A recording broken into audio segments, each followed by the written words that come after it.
সেই বিল্ডিং এর ভিতরে যদি একখানা ইটের অভাব থাকে, তাহলে প্রত্যেকের চোখে ধরা পড়বে একখানা ইট নাই। যখন ইটখানা পূর্ণ করা হবে, বিল্ডিংটি পূর্ণ হয়ে গেল, নবীজি বলেন নবুয়তের ইমারতে একখানা ইটের অভাব ছিল, রব্বুল আলামিন আমাকে সেই ইট হিসাবে জায়গা পূর্ণ করে নবুয়তের ইমারতকে কমপ্লিট করে দিয়েছেন। قال رسول الله صلى الله عليه وسلم ان الرساله والنبوه قد انقطعت فلا رسول بعدي ولا نبوه। রাসূল করিম সাল্লাল্লাহু আলাইহি ওয়াসাল্লাম বলেছেন,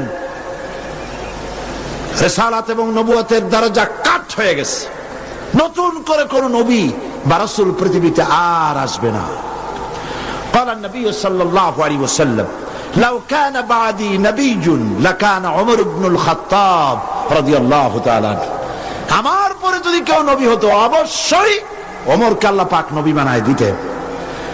قال رسول الله صلى الله عليه وسلم لا نبي بعدي ولا امه بعد امتي। আমার পরে আর কোন নবী নাই, আমার উম্মতের পরে আর কোন উম্মত নাই। রাসূল করিম সাল্লাল্লাহু আলাইহি ওয়াসাল্লাম বলেছেন, আন সাওবান রাদিয়াল্লাহু তাআলা আনহু আন্নাহু قال قال رسول الله صلى الله عليه وسلم وانه سيكون في امتي 30 كذابون كلهم يزعم انه نبي وانا خاتم النبيين لا نبي بعدي। رواه ابو داউদ কিতাবুল ফিতান। আবু দাউদ শরীফে এসেছে, রাসূল করিম সাল্লাল্লাহু আলাইহি ওয়াসাল্লাম বলেছেন, আমার পরে 30 জন মিথ্যাবাদী নবুয়তের দাবি করবে, মিথ্যাবাদী, কাযযাব, দাজ্জাল। অথচ আমার পরে আমি শেষ নবী, আমার পরে আর কোন নবী আসবে না। রাসূলুল্লাহ সাল্লাল্লাহু আলাইহি ওয়াসাল্লামের জীবনের শেষ ভাগে মুসাইলামা কাযযাব মিথ্যা নবুয়তের দাবি করলো। রাসূলের পরে যদি আর কোন নবী আসার গুঞ্জাইশ থাকতো, তাহলে আপনারা বলেন, হুজুরের ইন্তেকালের পর সর্বপ্রথম যে যুদ্ধ হলো সেটা তো এই যুদ্ধই ছিল। মুসাইলামা কাযযাবকে গ্রেফতার করার জন্য, তার বিরুদ্ধে যুদ্ধ করার জন্য সমস্ত সাহাবায়ে কেরাম এক হয়ে গিয়েছিলেন। রাসূলের পরে আর কেউ নবী হবে, এটা যদি বৈধ হতো, তাহলে সাহাবায়ে কেরাম এই যুদ্ধে যেতেন না, ঠিক কিনা? তার বিরুদ্ধে যুদ্ধ করেছেন। সেই বেটা নবুয়তের দাবি করছে, লোকেরা কয় আপনি তো খালি নবী নবী করেন, তা আপনার ওহী কই? কয় যে দেখো কেবল না নবী হইলাম, একটু অপেক্ষা তো করবা। হ্যাঁ, জিবরাইল আসুক। কয়েকদিন পর কয় যে জিবরাইল আসছিল আজকে। তারপর কি সূরা পাইলেন? কয় যে সূরা একখান পাইছে। সূরা কয় শোনা না আমাদেরকে, তো উম্মত তো কিছু পাবেই। উম্মত পাবে না? এখনো কেউ দাবি করুক নবী, দেখবেন কিছু উম্মত পেয়ে যাবে। পাগল ছাগলের তো অভাব নাই, ঠিক কিনা? তা না হলে গোসল শরীফের পানি মানুষে খাইতে পারে? নাউজুবিল্লাহ কোন একজন পীর হয়, ওনার একটা গোসল শরীফ হবে, গোসলের পানি শরীরের যত জায়গা ধুইয়া পড়লো, নাউজুবিল্লাহ, এইগুলা মানুষে খায়। সুতরাং পাগল ছাগলের অভাব নাই, পাগল ছাগল আছে। কিছু উম্মত পেয়ে গেছে। উম্মতেরা কয় সূরা কই? কয় পাইছি সূরা। সূরা একটা শোনাই দিল, ইন্না আ'তাইনাকাল আকা ফাসাল্লি লিরাব্বিকা ওয়াজআক ইন্না শানিয়াকা হুয়াল আবলাক। উম্মতেরা কয় যে তো মহামরণ, এ কি সূরা? পড়তে গেলে তো কাশি আসে। আর অর্থ কি? রাসূলুল্লাহর উপরে যে সূরা নাজিল হয়েছে, সুবহানাল্লাহ, তা শুনলে চোখ দিয়ে পানি পড়ে। আর এটা সূরা হইল, অর্থটা কি? আমি তোমাকে নিশ্চয়ই হুতুম পেশা দান করেছি, সুতরাং তোমার রবের উদ্দেশ্যে চিৎকার মারো, তোমার শত্রুরা শ্বেত এবং কালো বর্ণের হবে। এটা হইল কি? আগা নাই মাথা নাই, তো হইল কি? তারপরে যুদ্ধ হলো, শয়তান মরল। 30 জন মিথ্যাবাদী নবুয়তের দাবি করবে। তার মধ্যে সর্বশেষ এই নবুয়তের দাবি করতে এসলো গোলাম মোহাম্মদ কাদিয়ানী। অথচ রাসূলের পর যার কোন নবী আসবে না, কোরআন সাক্ষী, সমস্ত হাদিস গুলি সাক্ষী। কোরআন শরীফের যত তাফসীর আছে, কাশাফ, বাইজাবি, তাবারি, কুরতুবি, রুহুল বায়ান, রুহুল মানি, খাজিন, দুররে মনসুর ফি জিলালিল কোরআন, জালালাইন, যত তাফসীর, আরবি তাফসীর পৃথিবীতে আছে, সমস্ত তাফসীর খাতামুন নবীয়িনের তাফসীর করেছে। এরপরে আর কোন নবী আসবে না।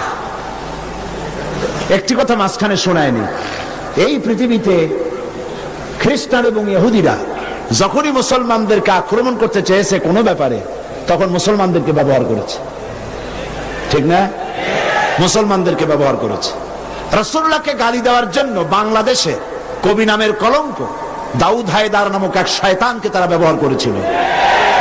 আবার কোরআন শরীফকে সংশোধন করতে হবে বলে নারী নামের কলঙ্ক, ওই শয়তানের নাম নেব না, তারে ব্যবহার করছিল। হযরত আয়েশা রাদিয়াল্লাহু তাআলা আনহাকে গালি দেওয়ার জন্য সালমান রুশদির মতো একটা শয়তানকে তারা ব্যবহার করেছিল। অনুরূপভাবে খাতমে নবুয়তের উপরে হামলা করার জন্য খ্রিস্টান আর ইহুদিরা আগায় আসে নাই, গোলাম মুহাম্মদ নামক এক শয়তানকে ব্যবহার করেছে। সে বলল আমি নবী। তারপরে এইসব হাবিজাবি বইপত্র লিখলো, উর্দুতে ইংরেজিতে নানান ভাষায় লিখলো। সে ছিল ইংরেজের দালাল।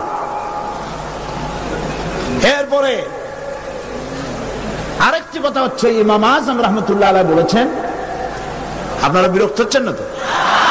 ইমাম আযম রাহমাতুল্লাহ আলাইহি বলেছেন, মুহাম্মদ সাল্লাল্লাহু আলাইহি ওয়াসাল্লামের পরে যদি কেউ নবুয়তের দাবি করে, তার কাছে দলিল চাওয়া যাবে না যে তুমি যে নবী, তার দলিল কি দাও। এই দলিল চাওয়া গোমরাহি, কুফরি। কারণ তুমি প্রমাণ করেছো সে যদি দলিল দিতে পারে তাহলে তার নবুয়ত তুমি মানবা। নাউজুবিল্লাহ। মাওলানা আতাউল্লাহ শাহ বুখারী রাহমাতুল্লাহ আলাইহি সেই যুগের শ্রেষ্ঠ আলেম, তিনি তার কাছে গিয়ে বলছেন, এ গোলাম, নবুয়তের দাবি করো, শক্তি পাও কই? কয় শক্তি দিছে আমার কোরআন শরীফ। কোথায় আছে? কয় কোরআন শরীফে আছে না, সূরা আস-সফের মধ্যে আমাকে বলা হয়েছে ঈসা আলাইহিস সালাম আমার ব্যাপারে বলেছেন, ইয়াতি মিন বাদ ইসমুহু আহমদ, আমার পরে একজন আসবেন তার নাম হবে আহমদ, আমি সেই আহমদ। মাওলানা বুখারী বললেন, ঈসা আলাইহিস সালাম যার কথা বলে গেছেন তার নাম আহমদ, আর তোর নাম হচ্ছে গোলাম আহমদ। তার অর্থ হচ্ছে ঈসা আলাইহিস সালাম যে আহমদের কথা বলেছেন সেই আহমদের তুই গোলাম। গোলাম আহমদ বলছে, এটা তো খুব মুশকিল হয়ে গেল। তাহলে আমি আমার নামের প্রথম শব্দ বাদ দিয়ে দিলাম, গোলাম বাদ দিলাম, আজ থেকে আহমদ হয়ে গেলাম। এখন কি করবেন? মাওলানা বলছেন, বহুত ঠিক, তোমার ফতোয়া দিয়ে আমি বলতে চাই, নামের প্রথম অংশ বাদ দেওয়া যদি জায়েজ হয়, তুমি যেমন বাদ দিছো আমারটাও বাদ দিলাম। আমার নাম আতা আল্লাহ, আমার নামের আতা বাদ দিলাম। আমার নামের আতা বাদ দিলে আমি আল্লাহ হই, আর আমি আল্লাহ হয়ে কই তোর মতো গাধারে আমি নবুয়ত দেই নাই। এরপর এই শয়তানের মউত হলো। উম্মতেরা তালাশ করে পায় না, 3 দিন খোঁজ নাই, নবী গেল কই? খুঁজতে খুঁজতে টয়লেটের মধ্যে দিয়া গন্ধের জ্বালায় অস্থির, যাইয়া দেখে টয়লেটে যা থাকে খাইয়া পেট ফুলাইয়া শয়তান মরে রইছে। নাউজুবিল্লাহ। এই গোলাম মুহাম্মদ কাদিয়ানী কাফের। আমি বুঝতে পারি না মানুষের কেন হুঁশ হয় না। দুনিয়ার কোন আলেম, কাদিয়ানী সম্প্রদায়ের মধ্যে কোন আলেম নাই, কোন আলেম নাই, একজন আলেমও নাই। এদেরকে খ্রিস্টানেরা পোষে, আর পোষে আমার দেশের সরকার। তা না হলে পরে আমি সরকারকে বলতে চাই, তোমরা যদি মুহাম্মদ সাল্লাল্লাহু আলাইহি ওয়াসাল্লামকে শেষ নবী মানো, তাহলে গোলাম মুহাম্মদকে নন মুসলিম মাইনরিটি কাফের বলতে বাধা কোথায়? তার অর্থই হচ্ছে তোমরা সহনশীল, গোলাম মুহাম্মদ কাদিয়ানী আর কাদিয়ানীদের কাছ থেকে অর্থ পেয়ে, বৃত্ত পেয়ে তাদের প্রতি সহনশীল হয়েছ।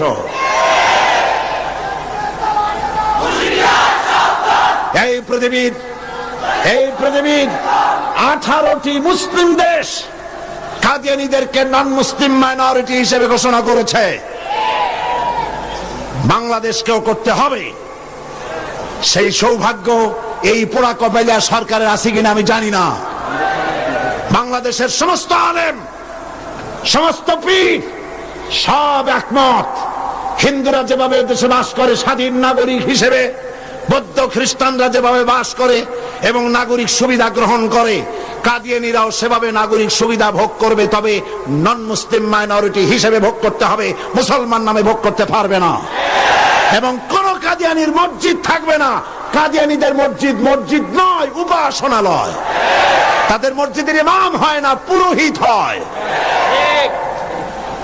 তাদের উপাসনালয়ের ভিতরে পাওয়া গেল বোমা, ডিনামাইট।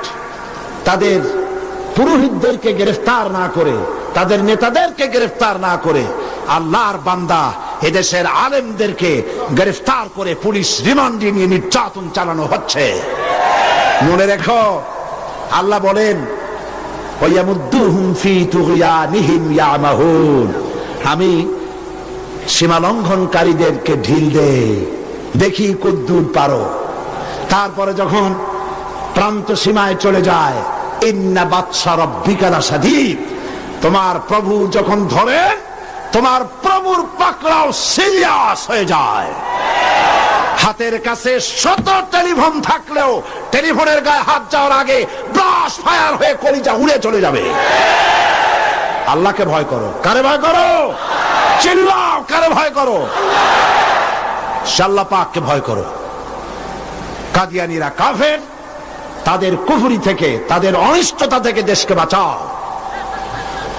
আমি আজ আপনাদের সামনে কথা স্পষ্টভাবে বলতে চাই, মুহাম্মদ সাল্লাল্লাহু আলাইহি ওয়াসাল্লামের খাতমে নবুয়তের উপরে ঈমান আনা আমাদের জন্য ফরজ।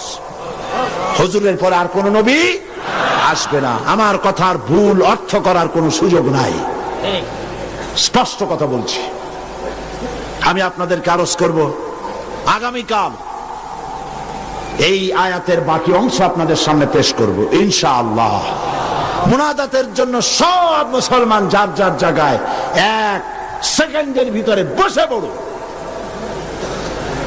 এত বড় মাহফিলের মুনাজাত কেউ নষ্ট করবেন না। সবাইকে বসতে বলেছি, দাঁড়ানো লোকেরা সবাই বসুন, আর জোরে সরে জিকির করেন সুবহানাল্লাহ, আলহামদুলিল্লাহ।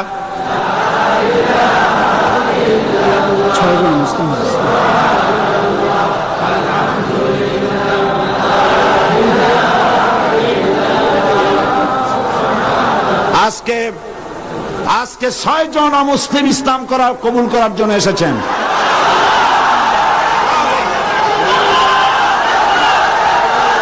আমি আর একটা কথা শোনাই, আর একটি কথা শুনুন, থামেন, আর একটি কথা শোনেন। মুনাজাতের কথা শুনে প্রত্যেক দিন যারা হাঁটেন, আমি তাদেরকে অনুরোধ করবো, আল্লাহর রাস্তায় আগামীকাল মাহফিলের ভেতরে ঢুকবেন না। মেহরবানি করে মাহফিলের চতুর্দিকে থাকবেন, যাতে মুনাজাতের নাম শুনলেই আপনারা দৌড় মারতে পারেন। আল্লাহর রাস্তায় ভিতরে ঢুকবেন না। হাজার হাজার মানুষ পাড়ায় আপনারা যান, আপনাদের লজ্জা হওয়া উচিত। সবাই জিকির করেন সুবহানাল্লাহ।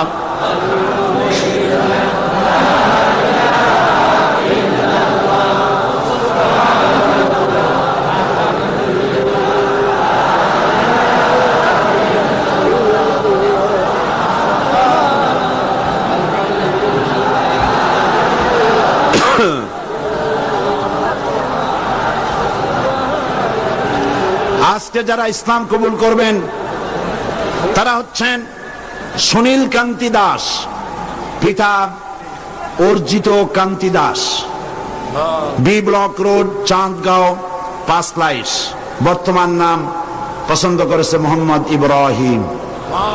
শ্রী মানিক চন্দ্র দাস, শ্রী মানিক চন্দ্র দাস, পিতা শ্রী কমল কান্তি দাস, পাঁচলাইশ।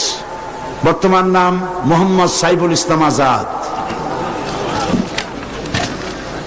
প্রবাস কৈবর্ত, পিতা Makhan Koibarta, Amin jute mills, main gate, Panchlaish.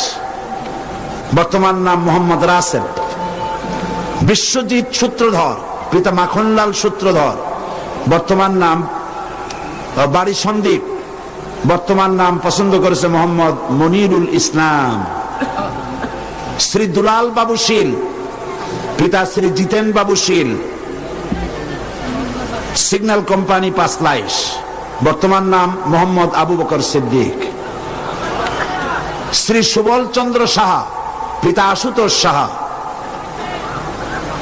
Khagrachari, ডাকঘর কুইসাপ, কি গুইমরা। বর্তমান নাম পছন্দ করেছে মোহাম্মদ ওসমান গনি।